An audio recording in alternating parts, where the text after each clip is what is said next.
So welcome for our wonderful and interesting webinar today in collaboration with International Trade Center. Organization Women International Trade. I'm Julia Kurt, the International President, and I'm happy and delighted to welcome you for this webinar today. And let's give a quick introduction for the ones who don't know OIT. I always do this as a welcome, and then I'm going to hand over to our guest speakers today, to our collaborative International Trade Center organization. Because today it's really going to be practical. Today it's always going to be like interesting, something to learn, something to take away. So let's start with Organization Women International Trade itself. We are a global membership organization for women and men. So we are inclusive.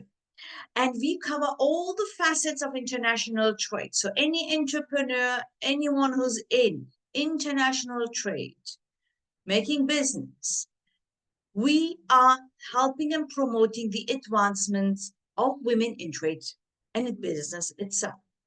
So it is one of many business support organizations globally that support as well as facilitating opportunities for women in trade. That's our niche, the trade aspect.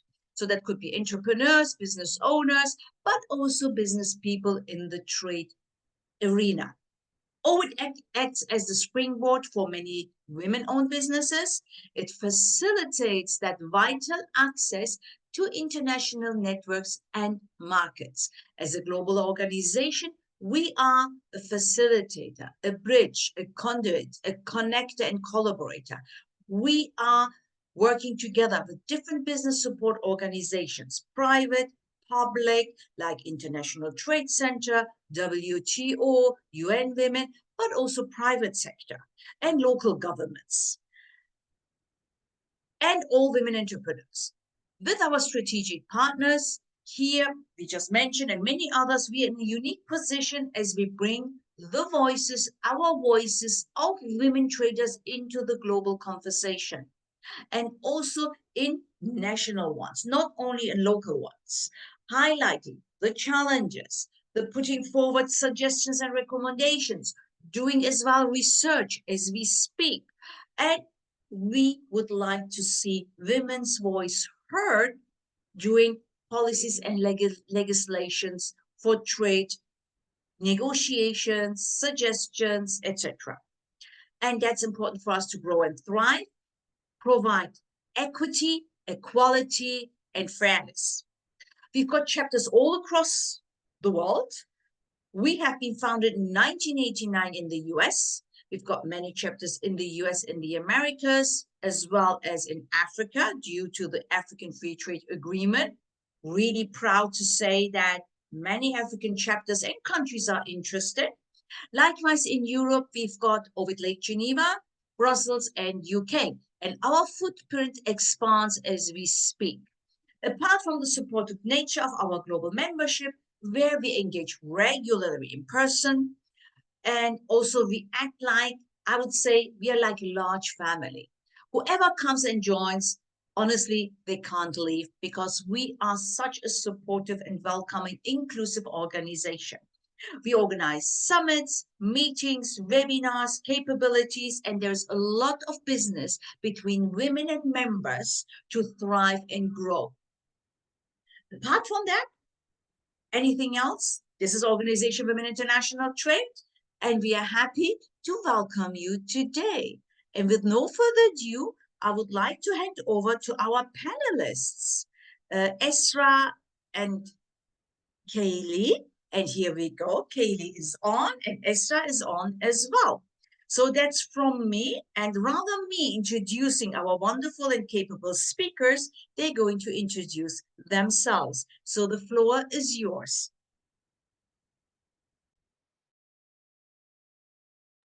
Yeah, thank you, Hula. So my name is Kaylee Stevens. I am a market analyst at the International Trade Center. And today, my colleague Ezra and I are going to talk to you about some of the tools that we have within the International Trade Center, some online tools. Just to give you a sort of brief background on myself. I have been with the International Trade Center since 2021. My background is in economics. I have an undergraduate and master's degree in economics, and previously I worked for the U.S. Central Bank and the Office of the U.S. Trade Representative in D.C. Ezra, I'll turn over the floor to you so you can give us a little introduction of yourself. Thank you, Kaylee. My name is Esra Öznur Göktaş. Hello, everyone. I am part of the Market Access Map team under the International Trade Center since last year, June 2023. And I am a market access analyst here. My background is on applied economics and data science. And I will give the floor to you to start explaining the tools now, Kaylee. Sure. So before we start, Kaylee, just I want to say to everyone for housekeeping, please leave your questions in the question and answer box. Once the webinar and the presentation is completed, we are going to give enough time for question and answers. So type them in as you see something which is like sparking an idea or some question marks, and we're going to address them right after. So the floor is yours, Kaylee. Thank you. All right, I'm going to share my screen. Okay. And I just want to confirm that you can see my screen. It is the front page of the PowerPoint. Okay. So let's get started. All right. Within ITC, we have many tools, but today we're just going to talk about 3 of them: Trade Map, Export Potential Map, and Market Access Map. And as Hula mentioned, we're going to sort of address questions and answers at the end. So put your questions in the chat, keep them down on a piece of paper, and we'll make sure that we get to them at the end. I just want to give sort of a brief introduction to ITC. So what is ITC? We actually just celebrated our 60th anniversary. We were created in 1964, and we are a body that works with local and regional institutions and business people to build trade capacity. So the way that I like to think of it is UNCTAD sort of works on policy recommendations. The World Trade Organization is a forum for partner countries to negotiate. And then ITC really works at the country level to make sure that business people can take advantage of trade and can really take advantage of regional trade agreements. And so we make sure that trade works for you. So we have sort of, if we boil down our core services, we work with small businesses to address managerial, strategic, and operational needs. We work with the business ecosystem to sort of create a supportive working environment. So we work with business support organizations. We work on the policy environment. So we assist governments in building conducive environments for small businesses. And then we have the intelligence aspect. So we want to promote evidence-based decision-making through global public goods. And when ITC was created in 1964, it was sort of conceived of as an international trade information center. So as a body that would collect and disseminate trade information or trade data. So that aspect of disseminating data has been in ITC's DNA from the start. And that's what we're really going to talk about today, is that what online tools do we have to disseminate trade data. So these are some of our tools that we have in the Trade and Market Intelligence section. We have Trade Map, Market Access Map, Export Potential Map, Global Trade Help Desk, Procurement Map, Rules of Origin Facilitator, Trade Briefs, and many more, which you can find here in the Market Analysis Tools portal. And these are all links as well, and we will share the slides with you so that you have access to these links. Has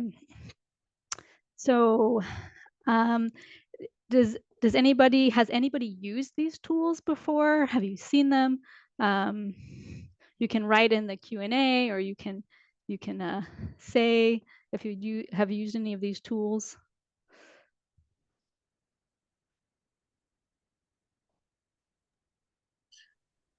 I'm not sure because I don't see anything yet, but we can continue, Kaylee, and then we can see if anyone has used it at all. I know about trade map and market access, not the export potential. I've never used that. And I was not aware of the procurement map, for example. That's new for me. That's Sure. interesting, right? I mean, we're going to share as well the recording, and we're going to put it on YouTube. But if you can share as well the webinar, that would be really nice. Thanks. That's really helpful. Yeah. Okay. So I'll continue. I'm going to first talk about trade map. I'm going to give you a brief overview of trade map, and then we're going to go to a live demonstration. So this is what trade map looks like. It is an online user-friendly application that has information on imports and exports for both goods and services. It is available in English, French, Spanish, Arabic, and Russian. And here's the address. And it can help answer questions like, what are the top exports and imports of my country? What is the level of global market demand for my product? What are the top export destinations for my product? What are the fastest growing markets for my product?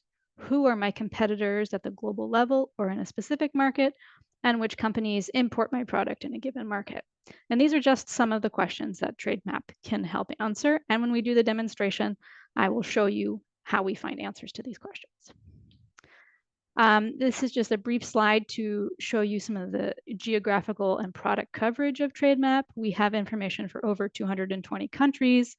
It covers over 5,000 products at the HS 6-digit level, and we also have data at the national tariff line level for over 10,000 products. The data comes from national authorities and UN Comtrade, which is part of the United Nations. All right, and TradeMap is updated. There are different parts of TradeMap are updated with different frequencies. So the annual data at the tariff line level and the monthly and quarterly data is updated all year round, sort of as we receive that data. And things like indicators, which we'll see in the demonstration, annual data at the HS 6-digit level, tariffs and trade and services are updated 4 times a year. All right, so we're going to go directly to the demonstration now, and I'm going to basically switch screens so you can see. In the meantime, Kaylee, I see some questions, some answers. I've used TradeMap and Market Access from Bonnie. We certainly do use ITC TradeMap at the Ministry of Foreign Trade in Belize. And some anonymous, yes, they did as well. So it's familiar, apparently. Great. Great, that's wonderful. All right, so now we are going to go to a demonstration of TradeMap. And I'm going to, all right, so this is what TradeMap looks like. I'm signed in here, and you should all create an account. Okay, we cannot see your screen. Oh, sorry about that. It's interesting. Okay.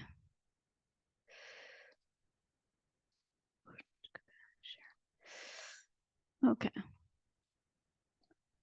Can you see my screen? Can you see TradeMap on the screen? See the Word document now. Oh, the Word document. Okay. All right, you can see TradeMap now. Okay, great. I'm gonna move my camera so that I look at you while I am presenting. This is my second monitor over here. Okay, so this is TradeMap. I'm signed in, and you should create an account for TradeMap. And TradeMap is free for users. Well, there's a lot of data that you can get for free, but to get really granular data, to get company level data, you have to create an account. And accounts are free for users based in developing countries and users based in the EU. and also for representatives of developing countries that are based in developed countries. So, if you work for your mission in Geneva, for example, from a developing country, TradeMap is free for you as well. And you should contact us to help us set up the account for you if that is your case.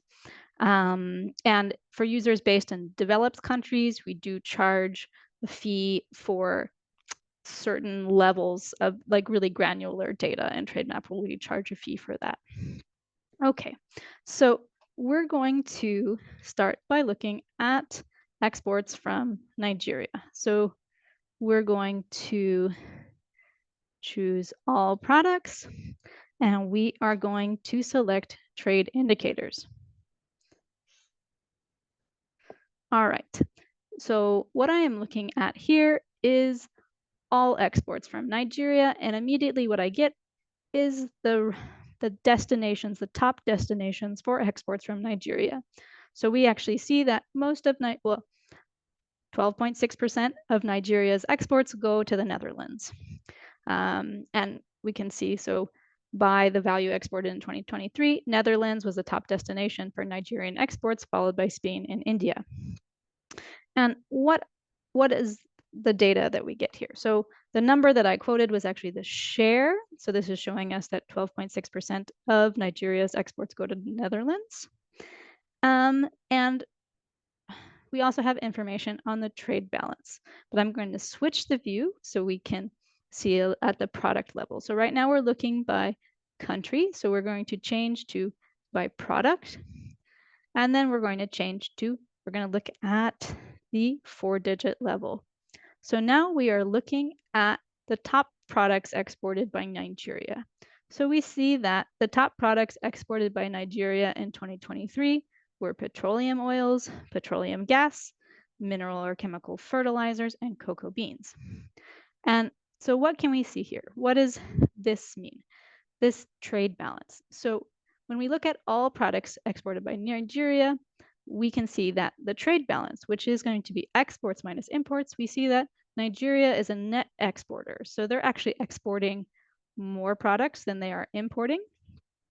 And we also have the trade balance by product. So we can see that when we look at petroleum oil, Nigeria, these two numbers are the same. So the value exported in 2023 is equal to the trade balance, meaning that Nigeria is not importing any petroleum oil. All right, so next we're going to look at cocoa beans. So let's say we want to look at a particular product. We're going to click on cocoa beans, and then we are going to see the top export destinations for cocoa beans exported by Nigeria. So we see that the top export markets for Nigerian cocoa beans are the Netherlands, Malaysia, Indonesia, Belgium. And we can also see that up here, we can see that Nigeria is the 6th largest exporter of cocoa beans globally. And we can see that Nigeria's exports of cocoa beans to the world grew by 29% between 2019 and 2023. So right now we are ranking the export destinations for cocoa beans from Nigeria by the value exported in 2023. But we could also rank by the growth in exported value between 2019 and 2023. So once we click that, we're then going to see export destinations for cocoa beans from Nigeria ranked by growth rates. So where were the fastest growing markets for cocoa beans from Nigeria? And we see that they were Singapore, Italy, Turkey, and Malaysia. Right. So let's say that you want to see who your competitors are in a particular market. So let's choose the Netherlands. And now if you look up at the top, we see that we are looking at the Netherlands imports of cocoa beans. And we see here, so I'm going to click on trade balance, or actually value imported. So now we're going to see where the Netherlands is importing cocoa beans from. So the premier market for imports in the Netherlands was Côte d'Ivoire. So Côte d'Ivoire accounted for 36.4% of the Netherlands' imports of cocoa beans in 2023, followed by Cameroon, which accounted for 23.6% of the Netherlands' imports of cocoa beans. And then here we have Nigeria. So if you are a Nigerian exporter of cocoa beans to the Netherlands, your competitors are probably going to be Côte d'Ivoire, Cameroon, Ghana, etc. And we also have some interesting information here. We have information on unit values. So that is basically representative of the price. And we can see that of the top competitors in the Netherlands market for cocoa beans, the Côte d'Ivoire, Cameroon, Nigeria have similar prices for cocoa beans. But Ghana actually has sort of more, their cocoa beans are slightly more expensive. We can also see growth in imported value and growth in imported quantity. And if we look at Nigeria, we can see that Nigeria's exports to the Netherlands, exports of cocoa beans to the Netherlands have grown in value by 4% between 2019 and 2023.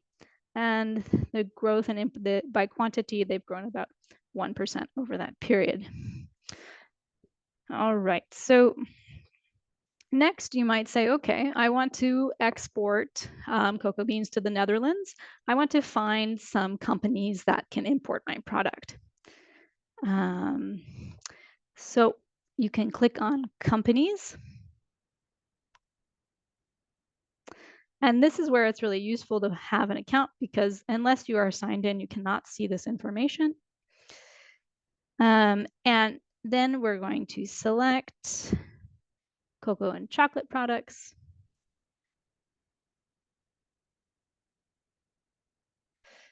And then we have all this information about companies in the Netherlands that have identified themselves as importers of cocoa and chocolate products. So if you click on all trade, for example, you get the phone number, you get an email address. And so that is a potential source where you can identify some importers that could perhaps import your product. All right, and I just want to mention that this data is not collected by ITC. It comes from Compass and Dun and Bradstreet. All right, and lastly, I want to highlight that some places where you can get some important information. Under More, you can find video tutorials of how to use TradeMap. Under Data Availability, you can see what data we have for each country for each year, by product, by service, and by company. And we have as well data sources. So we often get questions about, where does your data come from? And for each country, data sources is going to show where the data comes from.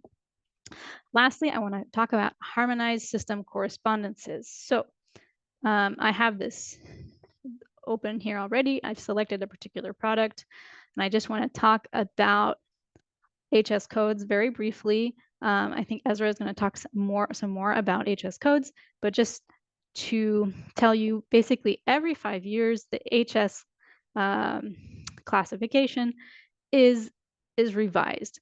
And during those revisions, sometimes codes are split, sometimes codes are recombined. And so this harmonized system revision correspondences shows you if a code has been split. So for example, if we look at ginger, we can see that this code used to apply to ginger, but in 2012, it was split into 2 different codes. And this is going to come back and be important when we talk about export potential map. Okay, so I'm going to switch back to my presentation now.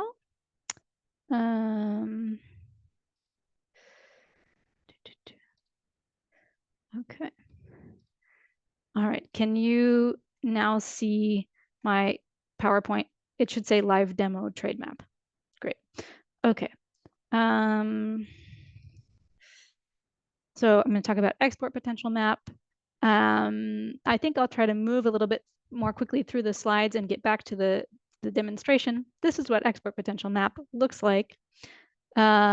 Basically, it covers two, what we call indicators. It covers export potential, which identifies products, markets, and suppliers with export potential and tries to pinpoint how much of this potential is unrealized. And it also covers product diversification. So it helps identify opportunities to diversify into new products that may not currently be exported. It's also available in English, French, and Spanish. And there's the website.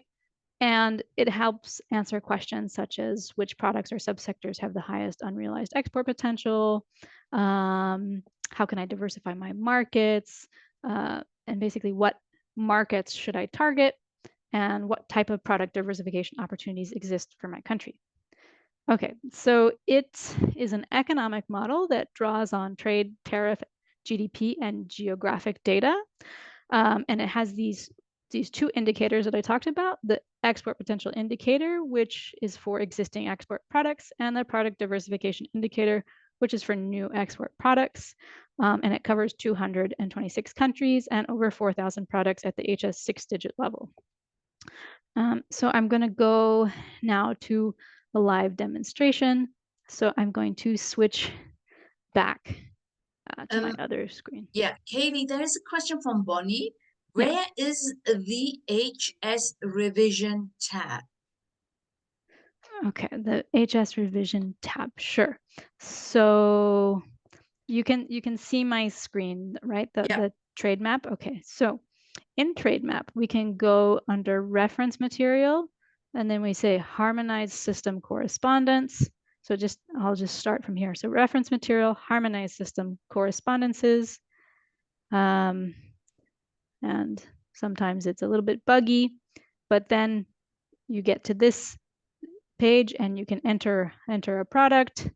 I think you probably need to enter a 6-digit code. So that's what I did here with Ginger. And yeah, that's where you would enter it and you would see if there has been any revision to that code. All right, so now I'm going to go to export potential map. And this is export potential map. And right on the home page, I'm going to say that I'm interested in export potential for Nigeria as an exporter. So right off the bat, we see that Nigeria's unrealized export potential is 3.1 billion. So what that means is that by 2028, we expect that Nigeria will be able to export $3.1 billion more than it is currently exporting. And we'll see this more in detail. And so we can say, okay, so how can we tap into that unrealized potential? We can look at products, or we can look at markets. And so we're going to start with products. And so one thing that I want to say about export potential map is that it only covers products. I mean, it only covers goods. It doesn't cover services, because in order to calculate export potential for services, we really need detailed data on services for all countries and their partners, and countries simply don't publish that information at the level of detail that we need. Some countries do, many countries don't. So that's why we don't have export potential for services. Also, in export potential map, certain products are excluded. So actually all of chapter 27, except 2712, which is petroleum jelly, and 2716, which is electrical energy, are excluded from export potential map. So if you remember when we looked at trade map for Nigeria, we saw that the top export products from Nigeria was actually petroleum, petroleum oil, petroleum gas, and those products are excluded from export potential map because we have excluded things that are harmful to the environment and our extractive industries, with the goal of sort of trying to support more sustainable development. So if you look in here, you won't find gas, oil and gas, but that's why. And you can actually find a list of all the products that are excluded from export potential map under resources. It's a little bit complicated to find, but we're working on redesigning this so you can find it right away. But if you go to FAQ and you say, FAQ number 3 says, why do some products and markets not appear? Under that, you can have a full list of the excluded products. Yeah, all right. So I'm going to go back to my demonstration. And if you remember, we were looking at Nigeria. We were looking at export products for Nigeria. Okay. So the first thing you see is a tree map, but I'm going to use the gap chart. And these are the top products with export potential from Nigeria. And what do we see here? So we're going to, for example, hover over cocoa beans. So we're going to see export potential of 1.1 billion, actual exports of 697 million, and unrealized potential of 426 million. So what these numbers mean is that the export potential, 1.1 billion, this means that by 2028, we expect that Nigeria will be able to export $1.1 billion worth of cocoa beans to the world. That end date of 2028, that is updated every October. So this October, we're going to actually extend that projection to 2029. So we expect that by 2028, Nigeria can export $1.1 billion worth of cocoa beans to the world. Actual exports means that Nigeria is currently exporting $697 million worth of cocoa beans to the world. And that is not a number for a particular year. That's actually a weighted average of trade data for 2018 to 2022 with higher weights placed on more recent years. So if you try to replicate that number by looking in trade map, that's actually what you need to do. You need to download 5 years worth of data and have a weighted average. Unrealized export potential. This means that by 2028, we expect that Nigeria will be able to export $426 million more worth of cocoa beans to the world than it is actually currently exporting. So this is room for growth, room for export growth. And one thing that you might notice if you look at this is that 1.1 billion minus 697 million is not 426 million. And the reason for this is actually because in some markets, Nigeria has already exceeded its potential for cocoa beans. So what I mean by that is we're going to click on markets and then we're going to see right away, we're going to see the markets with export potential for cocoa beans from Nigeria. And we see this little striped line for the Netherlands. There's also a striped line for Belgium.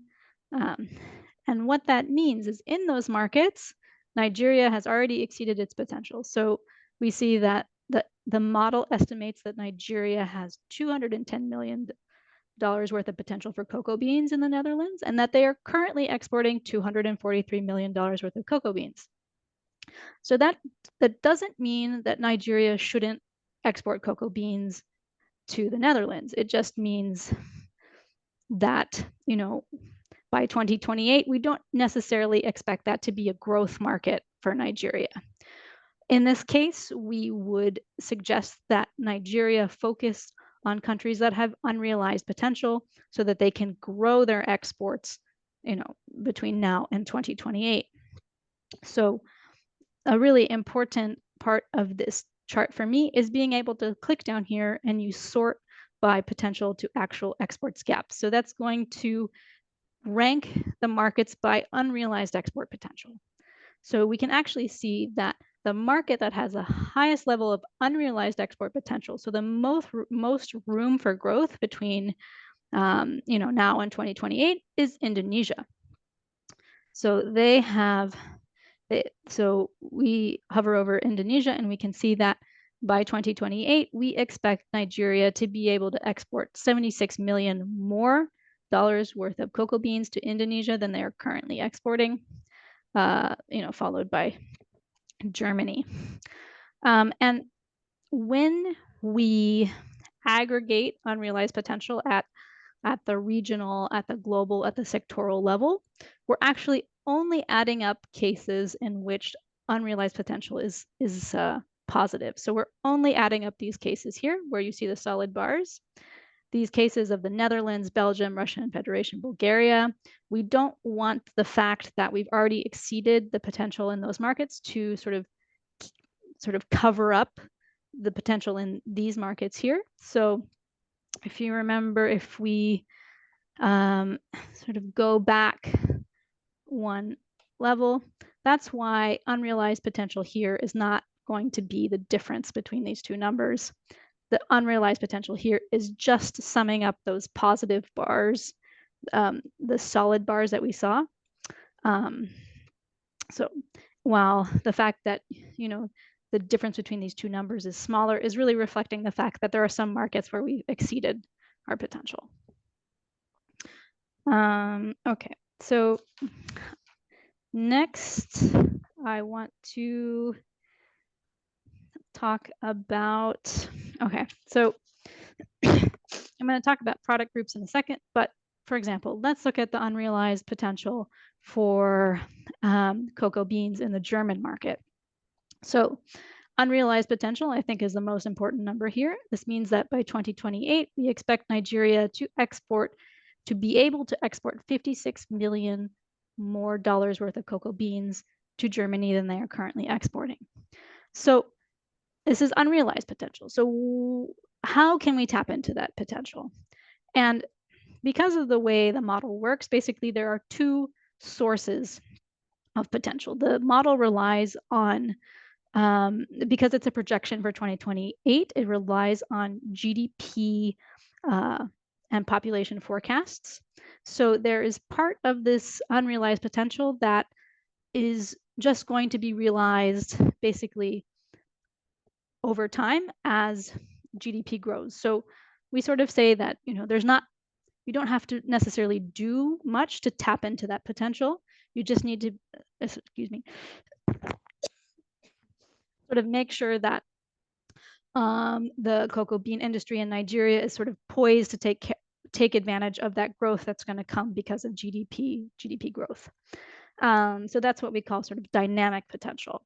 But then there is a component of potential that's due to trade frictions. So inability to comply with non-tariff measures, difficulties finding buyers. So that's anything that is really currently impeding exports it's currently impeding, cocoa beans to be exported from Nigeria to Germany.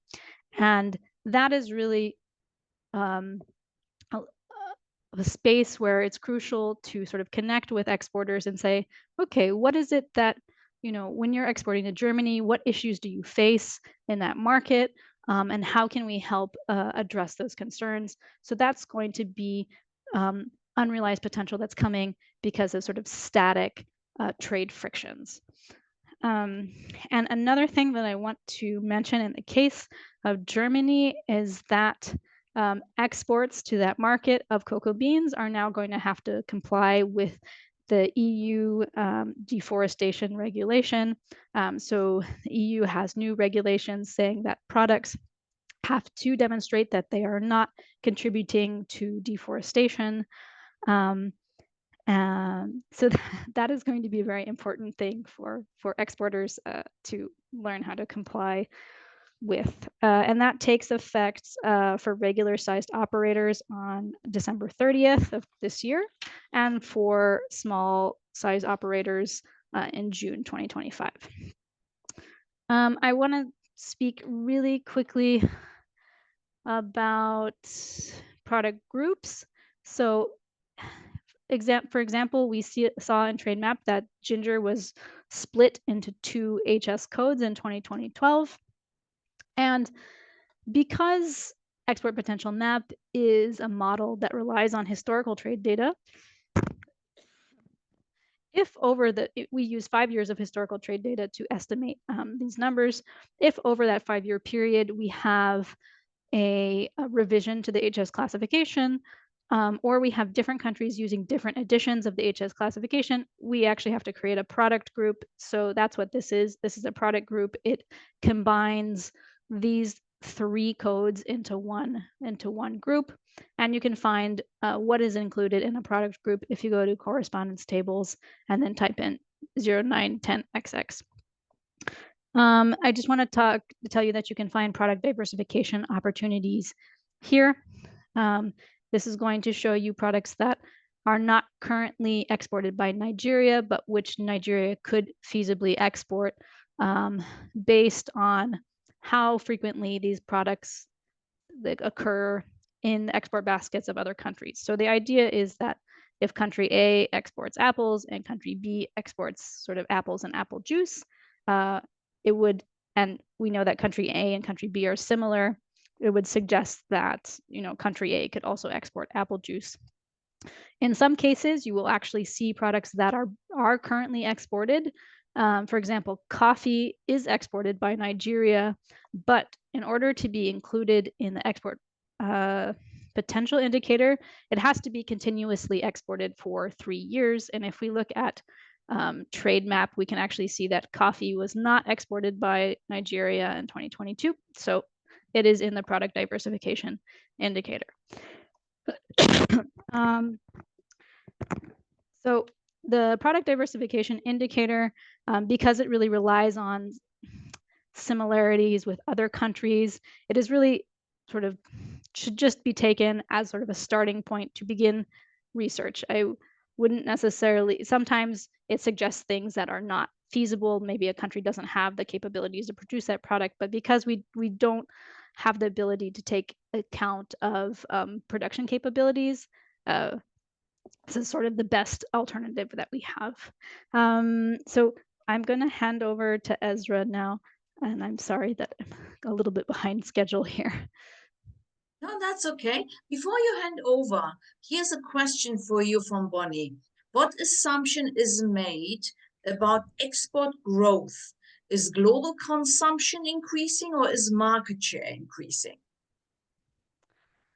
Yeah, so what we are doing is we are using market share, and then we are multiplying market share by GDP growth for a particular market, and also by population growth.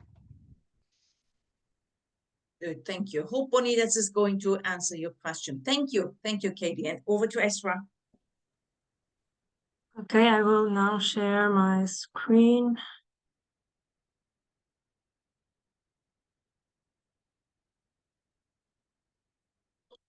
Okay, I hope you can all see the presentation. Good. Well, I will be talking to you about Market Access Map, which is the tool where you access market access requirements such as tariff and non-tariff measures, including trade preferences in terms of trade agreements. And there are some indicators available in MacMap that allows you to analyze and compare market conditions in different countries and also industries. Before diving into the live demonstration, I want to go through some technical aspects, even though you might know some of them. So before knowing the tariff rates for your product, you should have a good understanding of the characteristics of your product and thus know the right HS code for your product.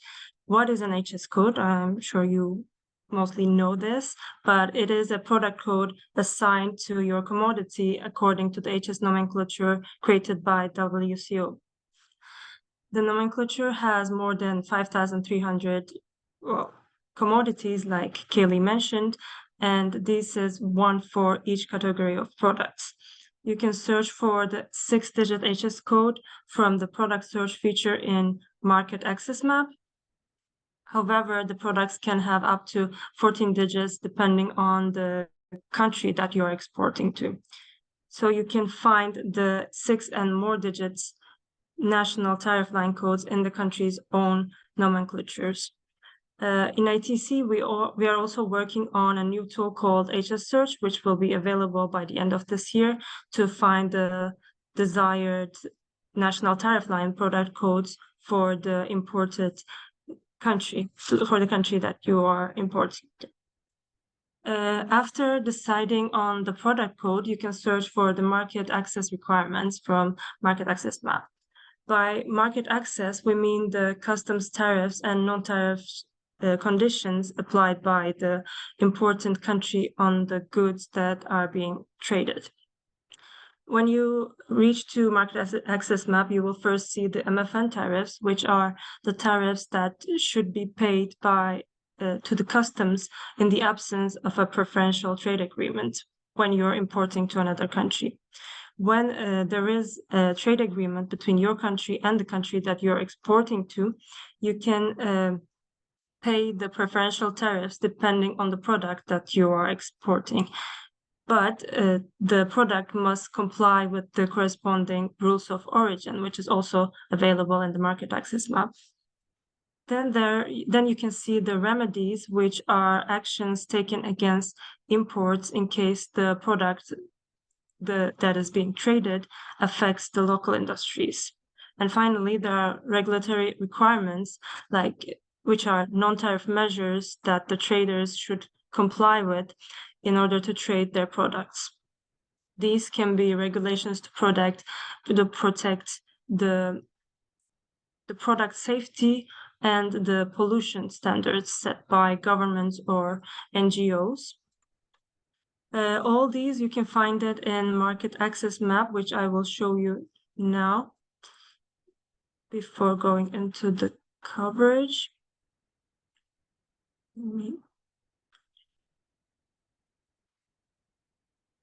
Okay, now you are in the homepage of Market Access Map, and we are going to have the example of Bangladesh. We are exporting from Bangladesh, and we want to export to Pakistan. We are exporting a bleaching agent, which is under the HS code. It is the hydrogen peroxide, which is a bleaching agent. And here you have a list of national tariff line codes that you can choose from. This is the overview of the requirements that you are subjected to. Let's look at the customs tariffs. So for Pakistan, the customs tariffs were updated in 2024, which was this year, with the latest HS revision that Kaylee mentioned in 2022. Here we can see the MFN duties first, which is 11% for this bleaching agent. However, as Bangladesh has a trade agreement with Pakistan and is part of SAFTA countries, then exporters from Bangladesh are subjected to 5% at the customs. However, you should also comply with the rules of origin that the certificate is here, where you can see all of the information about what you should comply with and what is the document is all about. And you can see the free trade agreement here for the SAFTA countries.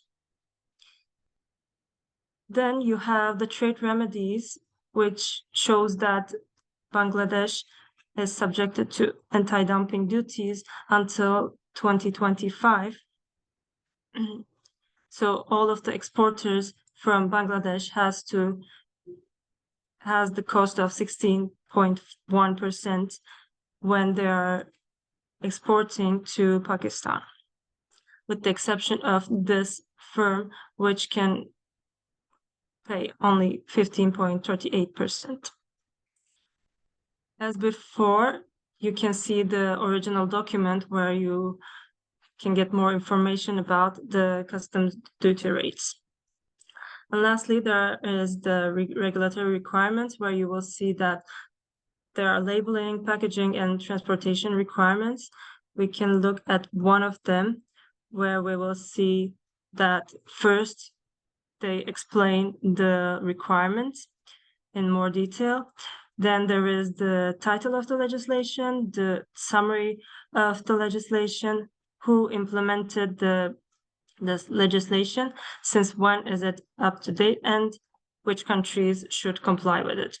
You can also find the original document here and the link of this document. After each information, you can see the source of this page, where for this one is collected by the Market Access Map team in ITC. Another module that we will look at is the comparing markets module. Here we have another example. Let's say that we are exporting from Ireland to, well, here we don't choose the destination country because we want to compare markets in which country is the most beneficial for Ireland, which is exporting boneless meat with the HS code of 0 to 1099. Then we'll look at all the countries that Ireland can export to. We see this table where there is the MFN tariffs, effectively applied tariffs, the preference margin tariff here, that this customs tariff has been updated for this country. The NTLC codes in each HS6 code, because here we chose HS6 code. However, in the individual links, we had NTLCs, which means that there are 13 NTLC under this specific HS6 code for Albania, for example. There's also the HS revisions, the import value in 2023, which is updated every year in October. The trade remedies, which is a new feature, if there is a trade remedy for the specific country or not. You can also use this filtering option where you will see the preference margin, which is the MFN, the difference between MFN tariffs and effectively applied tariffs. And the highest for this one is Iceland, which we can access it like this, and we can choose the product that we want. For us, it was boneless meat, so we chose that one. And we can look at the customs tariffs, where we will see that it is subjected to a preferential tariff for European Union if we are exporting from Ireland.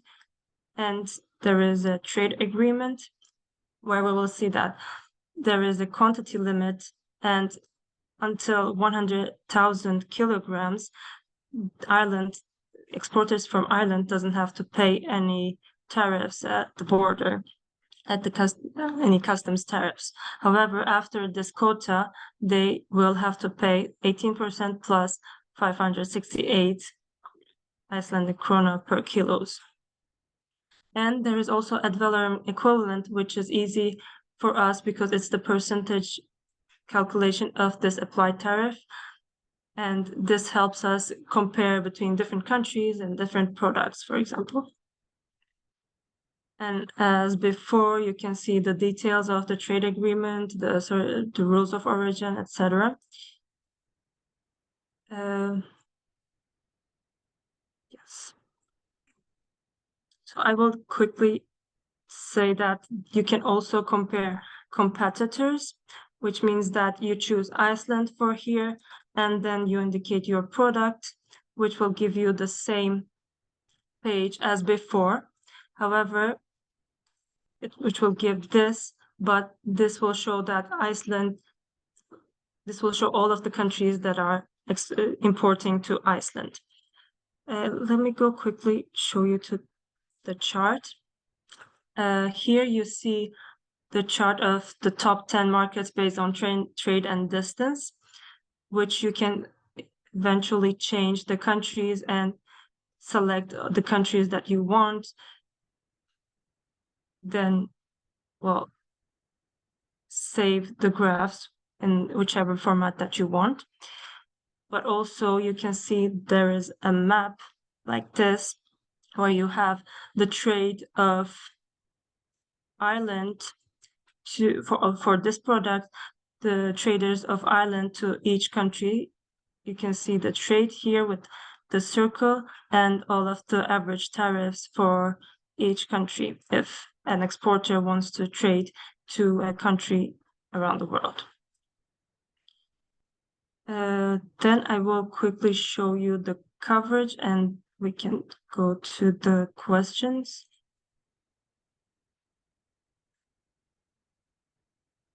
Yeah. So for market access map, we have tariffs applied by more than 200 countries to the products exported of over 230 countries and territories. Like I showed you, there are tariff measures, but also non-tariff measures, while also including the bilateral and regional agreements, rules of origin that people have to comply with if they are using the free trade agreements. And the sources, the data sources are collected by ITC for the tariff data and the tariff remedies data from national sources, directly from Market Access Map, but the NTMs are collected jointly with international organizations through in the field and online research. So this is all for the presentation. If you have any questions or any feedback that you would like to share, we are welcome. You are welcome to share it with us. There is the emails of me and Kaylee, also for the market analysis that you can reach us at, but you can quickly check our social media, the TMI YouTube channel, where we have also other webinars that we post, which are really beneficial if you would like to take a look at them. Thank you, Esra. It's really wonderful. Thank you. We almost topped the hour, but I've got 2 questions for you who are pending. So Nikolai asks, quick questions. Correct me if I'm wrong, but was there previously an ease of doing business indicator? I understand the World Bank has discontinued this. Is there a similar indicator we can use now? Well, we have the preference margin to compare countries, but I'm not sure if Market Access Map had it previously. If Kaylee can jump in. Yeah, I mean, so my understanding is the ease of doing business as calculated by the World Bank is no longer a reliable indicator. I think the World Bank is maybe working on something different, but we no longer distribute that number. Export potential map actually has part of the model is called ease, and I can explain that really quickly. And I actually wanted to give a better explanation to Bonnie's question about what assumptions are made. So Bonnie, let me address your question about assumptions, and I can also talk about ease at the same time. So basically, in the model that we use to calculate export potential, we have 3 components. We have supply, demand, and ease of trade. And supply, basically, at the most basic level, we use market share, and we project market share into 2028. So in that sense, we are accounting for sort of market share, looking at how market share will change by 2028. So we're looking at how the demand, how the supply will change based on GDP growth. We also look at how demand will change by 2028. So in that sense, we are also looking at how consumption in the target market will change. So we are looking at growth in GDP per capita. So we're starting with imports, and then we're projecting that to 2028 by looking at growth in GDP per capita, but also population growth. And we also take account of future changes in tariffs, if they are known, and income elasticities. So we take account of both consumption changing and market share changing, so both on the supply and the demand side. And then The third component of export potential is actually ease of trade. So we look at how easily two countries trade with each other based compared to what we would expect based on market share. So I'm going to, let me just, Ezra, could I share my screen? I just want to show really quickly because you can see ease in the export potential map. So I'm going to share my screen and share. Okay, so you can see my screen. I'm showing export potential. What we were looking at before was this gap chart. So we're looking at the markets that have the highest export potential for cocoa beans from Nigeria. And if we say analyze export potential, we can actually see this broken down by sort of component. So the big circle is representing demand, and the thickness of the line is representing the ease of trade. So for example, we can see that there's a huge demand for cocoa beans in the Netherlands, but the ease of trade between the Netherlands and Nigeria is, not the strongest. We can actually see that ease of trade between Nigeria and UAE is quite strong, and we can actually order by the ease of trade. So UAE has the highest level of ease of trade, with Nigeria, followed by Brazil and Japan. So I'm going to stop. So basically, that's not the World Bank's ease of doing business, but it is how we account for how easily two countries trade with each other in the export potential map. Thank you, Kaylee. And there's another question from Bonnie. I don't know if you have already answered that. It's about HS revisions with regards to national changes. Are there any HS revisions with regards to national changes beyond the international 6-digit standard? So in terms of what we are using an export potential map, we are using HS 6-digit level. So our product groups are accounting for any changes at that sort of international standard 6-digit level. And so we're not, export potential map is not based on national tariff lines. And I'm not sure if that addresses your question. Yeah, is that addressing your question? Well, related to market access map, we do have national tariff line codes, but that is specific to each country, but they should still comply with the HS6 codes that WCO is, publishing every 5 years. For example, for the last one, they should comply until the 6th digit with WCO, and then they can add the national tariff line codes after those 6 codes.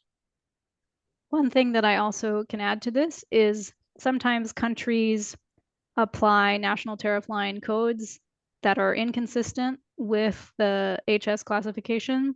And if that is the case, usually in trade map, there might be a little information icon that will flag that that's a code where perhaps the country is using an inconsistent HS code. So we have sort of what we call metadata for those cases. Good, usually, for market access map, we usually don't include those as it might be inconsistent with the other countries' data. Yeah, and there is more from Bonnie about HS revision. The data for HS revision includes national changes as well as WCO international HS changes. Is that right? No, each country publishes their own national tariff line codes. WCO only publishes the 6-digit codes. Okay. I guess with that, we've already answered the questions. There was a lot of interaction. People loved it. The great range of resources. Thanks for the clarification and clear explanation, Kaylee and Esra. And with no further ado, thank you so much. We appreciate it. We close the webinar now, and it was a pleasure to hear from you and also present us what ITC brings to the table for everyone who's interested. So just let me do a quick check about Anything else? Oh, Bonnie has another question. The trade map data HS revision includes what?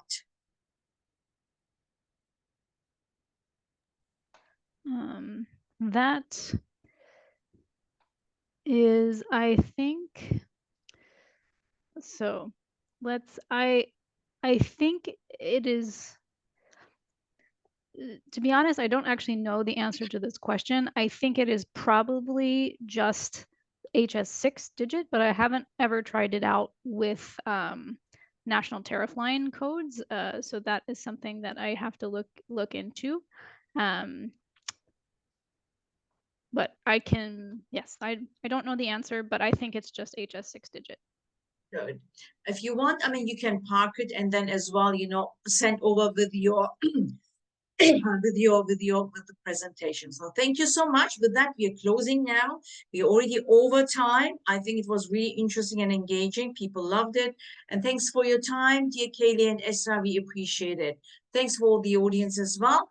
And the recording will be shared on our YouTube channel. And you're going to have the presentation as well from ITC. So thank you so much. Thank you very much to everyone and Julia as well.